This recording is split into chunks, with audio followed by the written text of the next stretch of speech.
وصلونا ان الجمهور بيعيط عشان ما وصلش نهائي كاس عالم. شفت الفخر، مدى الشرف والفخر يا محمد.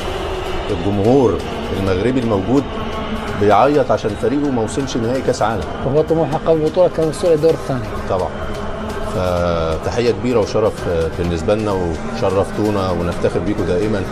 فتحتوا لنا باب الامل. ولد صغير، جمهور زعلان يا جماعه. وصلونا ان المنتخب عربي جمهوره زعلان عشان ما وصلش نهائي كاس عالم. ما هذا الفخر، ما هذا الشرف. والله وما فيش حد بخل. الواحد جسمه اشعر لما يجي بيتكلم عن المنتخب المغربي، ودي حقيقه. انتوا فتحتوا لنا باب امل. انتوا وحدتوا العرب اللي بقالهم سنين متفرقين. كرة القدم المغربية وحدت العرب، وحدت 400 مليون، ووصلتوا لنا حلم احنا عايشينه ونفخر اللي احنا عايشين هذا